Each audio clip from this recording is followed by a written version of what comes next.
Gulf country में जाने के लिए जब आप गल्फ़ कंट्री में सऊदी अरेबिया, दुबई या फिर ओमान, कतर कहीं भी अगर आप जाते हैं एयर कंडीशनर का जॉब करने के लिए तो आपको इंटरव्यू में कौन-कौन से क्वेश्चन पूछे जाते हैं। एक हमारे दोस्त ने भाई कई लोग जितने भी क्योंकि ना जो एयर कंडीशनर का काम करते हैं वो इंडिया में काम करने के लिए, पाकिस्तान में काम करने के लिए वो लोग नहीं करते हैं। हर कोई गल्फ़ कंट्री में जाकर के अनदर कंट्री में जाकर के जॉब करना चाहता है, अपना बिज़नेस जाकर के करना चाहता है। जो भी जितने भी एयर कंडीशनर टेक्नीशियन हैं, तो हमारे कई दोस्त पूछते हैं कि इंटरव्यू में आपसे कौन-कौन से सवाल पूछे गए थे? जो मेरे साथ हुआ था इंटरव्यू में जो मुझसे पूछा गया था, मैं वही बताऊँगा आपको। इसके साथ में और क्या-क्या आपको तैयारी करनी होती है, कंप्लीट मैं आपको बताऊँगा। और इसके साथ में कौन-कौन से क्वेश्चन पूछे जाते हैं और क्या आपको क्या-क्या तैयारी करनी है, आपको कंप्लीट मैं आपको एक पीडीएफ फाइल दे देता हूँ, पीडीएफ फाइल बना कर के नीचे डिस्क्रिप्शन में आपको क्लिक करेंगे, हमारी वेबसाइट पे जाएँगे, वहाँ से जाकर के आप पीडीएफ फाइल डाउनलोड कर सकते हैं। वहाँ पर क्लिक करेंगे जब, हमारी वेबसाइट में जाएँगे, हमारी वेबसाइट में जाने के बाद या तो आप डायरेक्टली आप सर्च कर सकते हैं या तो नीचे डिस्क्रिप्शन में आपको लिंक मिल जाएगा। हमारी वेबसाइट पर जाने के लिए आपको www.webjankari.in आपको सर्च करना है।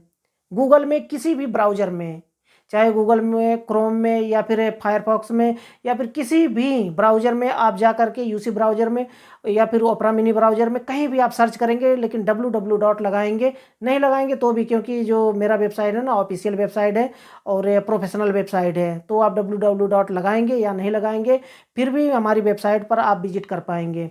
तो हमारी वेबसाइट पर विज़िट करिए और वहाँ पर आपको पीडीएफ फाइल मिल जाएगा। डायरेक्टली आप क्लिक करेंगे वहाँ से तो डाउनलोड हो जाएगा।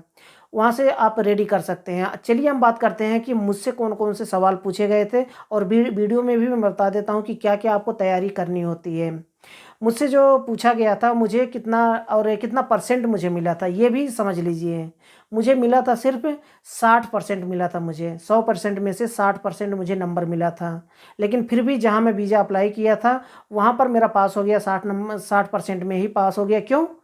क्योंकि मुझसे ऑफ़िस में भी एक सवाल पूछा गया था। एसी चल रहा था, विंडो एसी और वहाँ पर भी जिसने वीज़ा मुझे दिया था, उसने भी क्योंकि यहाँ जो बॉस जिसने वीज़ा रेडी किया था बुलाने के लिए, जो कपिल है, यानी कि जो सऊदी नागरिक है ना यहाँ पे, तो उनके अंडर में मैं काम करता हूँ, जो एम्प्लॉयर है हमारे, उन्होंने उन्होंने बता दिया था पहले कि मुझे प्रोफ़ेशनल टेक्नीशियन चाहिए एक, जिसे हर एक काम मालूम हो। पहले ही बता दिया गया था ऑफ़िस में, तो ऑफ़िस में वहाँ पर जाकर के 60% मेरा आया, थोड़ा-सा कम आया, तो उन्हें थोड़ा-सा गेस हुआ। तो मैं पहले ही बता दिया था कि मेरा जो इंटरव्यू हुआ था ना लखनऊ में हुआ था और लखनऊ में सब मैं क्या बताऊँ इससे ज़्यादा। तो इससे ज़्यादा मैं आपको कुछ बता नहीं सकता, लखनऊ में ऐसे होता है। लखनऊ में क्या बहुत सी जगह पे ऐसा होता है कि अब इससे ज़्यादा मैं इसके बारे में नहीं बताऊँगा। चलिए हम बात करते हैं टॉपिक की मुझसे क्या-क्या पूछा गया था। और ऑफ़िस में मुझे के जो मेरा वीज़ा मुझे दिया था उसे वो क्या पूछा था। तो चलिए हम इसके बारे में उससे पहले मैं बताना चाहूँगा कि चैनल को अगर आपने सब्सक्राइब नहीं किया तो चैनल को सब्सक्राइब कर लें और और वीडियो को लाइक कर दें और वीडियो को अगर ग्रुप में अगर शेयर करना चाहते हैं तो ज़्यादा से ज़्यादा आप शेयर करें ताकि मेरा भी फ़ायदा हो, आपका भी फ़ायदा हो जाए। तो हम बात करते हैं कि मुझसे पहले क्या पूछा गया था और क्या-क्या पूछा जा सकता है। इसको हम सीख लेते हैं, जान लेते हैं। मुझसे जो पूछा था एक विंडो एसी था। विंडो एसी का जो कंप्रेसर और थर्मोस्टेट एक पुराना एसी था ओल्ड मॉडल का। तो उसमें क्या था थर्मोस्टेट के साथ में कंप्रेसर में वायरिंग करना था और कंप्रेसर का जो टर्मिनल है सीएसआर उसे फाइंड आउट करके निकालना था कि तो पूरा वायर निकाल दिया गया। पहले उन्होंने क्या किया कि कंप्लीट वायरिंग करके एसी को चला करके मुझे दिखा दिए कि हाँ, एसी रेडी है, चल रहा है एसी। अब आपको इसको चलाना है वायरिंग करके। तो पूरा वायरिंग छोटा-छोटा वायरिंग था कैपेसिटर के साथ में और कंप्रेसर के साथ में, वो सारे वायरिंग निकाल दिए गए। थर्मोस्टेट से सिलेक्टर फ्यूज़ से निकाल दिया गया सारा वायर और मुझे दूर करके कि आप उधर रहिए और सारा वायर निकाल करके फिर वापस से मुझे बुलाया कि अब इसका वायरिंग करिए। विंडो एसी का। तो विंडो एसी का वायरिंग कोई बहुत बड़ी बात नहीं है। कैपेसिटर के साथ में कंप्रेसर को सप्लाई देना होता है, जो कि प्रैक्टिकल में वीडियो बना रखा हूँ। नीचे आपको डिस्क्रिप्शन में लिंक मिल जाएगा, वहाँ से क्लिक करके उस वीडियो को देख सकते हैं और सीख सकते हैं कि किस तरह से कंप्लीट वायरिंग किया जाता है। चाहे विंडो एसी का हो, स्प्लिट एसी का हो, सेम प्रोसेस होता है। आउटडोर में जो कंप्रेसर के साथ में, कैपेसिटर के साथ में जो कंप्रेसर का वायरिंग होता है ना, मुझसे देखिए, मुझसे ये चीज़ नहीं पूछा गया था कि जो इन्वर्टर एसी के बारे में नहीं पूछा गया था, क्योंकि उस समय जब मैं आया हूँ तो 8 साल पहले मैं आया था। तो 8 साल पहले उतना उतना ज़्यादा इन्वर्टर एसी एक्टिव नहीं था। तो इन्वर्टर एसी के बारे में मुझसे नहीं पूछा गया था। उसके बारे में भी आप तैयारी कर लें कि कंप्रेसर को कैसे चेक करना है, ये और कंप्रेसर की वायरिंग कैसे करनी है, पीसीबी के साथ में कैसे कनेक्टर को जॉइंट करना है, पीसीबी को कैसे चेक किया जाता है, ये सब भी तैयारी कर लेना आप। ठीक है, तो चलिए हम बात करते हैं कि मुझसे जो पूछा गया था कम वो विंडो एसी का वायरिंग, वो तो मैं कर दिया। स्प्लिट एसी, जब मैं विंडो एसी का मैं कर दिया तो स्प्लिट एसी के बारे में, स्प्लिट एसी भी साइड में रखा हुआ था, उसका भी वायरिंग कह रहे हैं कि इसको बताइए, बस करिए मत बताइए, क्योंकि मैं विंडो एसी जब कर दिया तो उन्हें लगा कि हाँ ये स्प्लिट एसी का भी कर सकते हैं। तो उन्होंने पूछा उसमें कि इसका स्पेयर पार्ट के बारे में ध्यान में रखना कि स्पेयर पार्ट, सारे स्पेयर पार्ट याद होने चाहिए। ऐसा नहीं कि कोई भी स्पेयर पार्ट का नाम आप ना जाने। इसलिए स्पेयर पार्ट के बारे में भी कई वीडियो मैं बना रखा हूँ। आप नीचे डिस्क्रिप्शन में जाइए या फिर हमारे चैनल पर स्क्रॉल डाउन करके सारे वीडियो को आप वॉच करिए, जो कि स्पेयर पार्ट के बारे में बताया हूँ कि कौन सा स्पेयर का पार्ट का क्या नाम है और उसका क्या यूज है। सारे स्पेयर पार्ट के चेकिंग के बारे में पूछा जाता है कि थर्मोस्टेट को चेक करना हो तो कैसे करेंगे, कंप्रेसर चेक करना हो तो कैसे करेंगे, कौन सा रेफ्रिजरेंट, कौन से सिस्टम में 1 टन में, 1.5 टन में, 2 टन में कौन सा रेफ्रिजरेंट कितना डाला जाता है, ये मुझसे पूछा गया था। रेफ्रिजरेंट कितना डाला जाता है, तो एक्चुअल ये है ना, आप वहाँ पर ये बताइए कि वजन करके रेफ्रिजरेंट को डालेंगे। डिस्क्रिप्शन में लिखा होता है, जो स्लिप चिपका होता है ना एयर कंडीशनर में, उसमें लिखा होता है कि कितना वेट हमें रेफ्रिजरेंट डालना है, टॉप अप कैसे करना है, और रेफ्रिजरेंट कंप्लीटली रिचार्ज कैसे करना है, वैक्यूम के बारे में और सक्शन लाइन, डिस्चार्ज लाइन, इसके बारे में आपको कंप्लीट आपको याद रखना है, स्टडी कर लेना है पहले से, ताकि फटाफट आप बता पाएँ। जो पाइप साइज होता है, कॉपर पाइप का जो साइज जो नॉर्मली मिनी एयर कंडीशनर में यूज किया जाता है, उस सारे कॉपर पाइप एक एक करके, ऐसे एक एक करके दिखाया जाएगा आपको कौन सा साइज है, फिर दूसरा कौन सा साइज है, फिर दूसरा कौन सा साइज है। इस तरह से मुझसे पूछा गया था, पीछे से करके एक एक पाइप निकाले थे ऐसे, कौन सा साइज है। तो मैं इसके ऊपर ऑलरेडी मैं स्टडी कर लिया था पहले से ही। मुझे लगा था कि ये सब पूछे जाते, क्योंकि मैं डिप्लोमा का कोर्स किया था। डिप्लोमा का कोर्स करने में तो वहाँ पर रट्टा मरवाते हैं, एकदम रटवा देते हैं पूरा।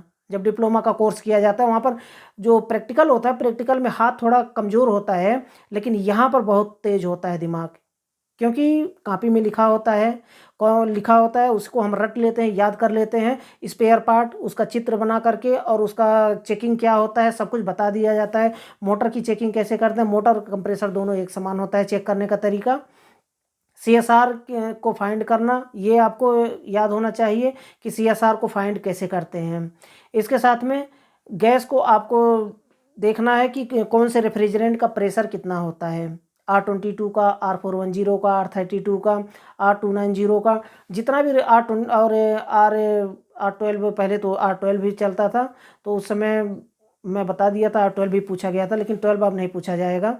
R134, R600, इसका जो सक्शन प्रेशर, डिस्चार्ज प्रेशर या फिर स्टैंडिंग प्रेशर इसका क्या होता है, कंप्लीट आपको स्टडी कर लेना है पहले से।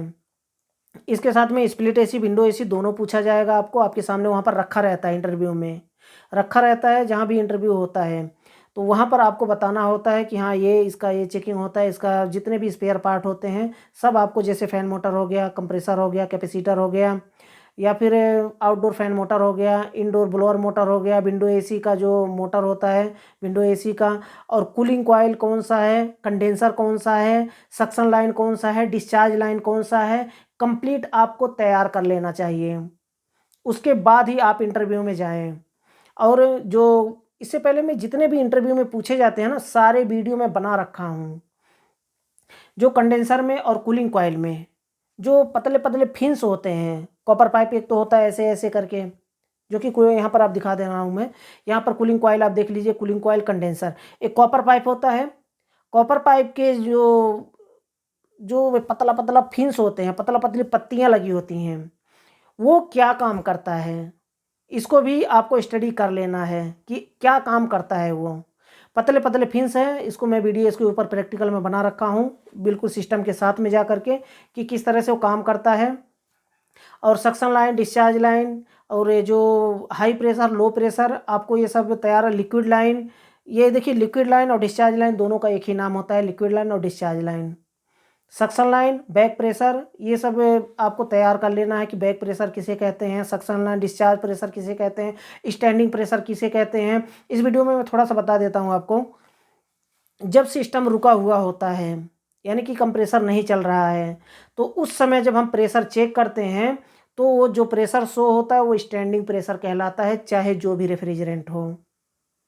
तो लेकिन अलग अलग रेफ्रिजरेंट के अलग अलग प्रेशर होते हैं, ये भी ध्यान में रखना है कौन से रेफ्रिजरेंट का कितना प्रेशर होता है, स्टैंडिंग, सक्शन और डिस्चार्ज, सारे रेफ्रिजरेंट के अलग अलग प्रेशर होते हैं। तो R22 का क्या प्रेशर होता है, ये सब आपको रेडी कर लेना है। आउटडोर का फ़ैन मोटर, इंडोर का ब्लोअर और कूलिंग कॉइल, और किस तरह से सिस्टम काम करता है, कैसे कूलिंग देता है और कैसे कंडेंसर में हीटिंग देता है, इसके ऊपर मैं प्रैक्टिकल वीडियो बना रखा हूँ। ये सब आपको तैयार कर लेना है।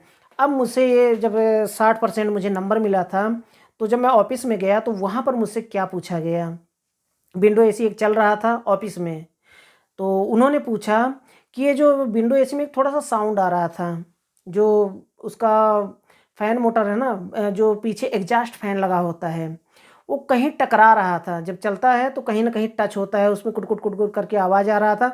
तो कह रहे हैं कि ये साउंड किस चीज़ का है और इसे कैसे सही किया जा सकता है। तो मैंने बताया ये जो ब्लोअर ब्लोअर मोटर चल रहा है, इसके पीछे एग्जॉस्ट फ़ैन है, वही कहीं ना कहीं टच हो रहा है। तो कह रहे हैं ये सही कैसे होगा।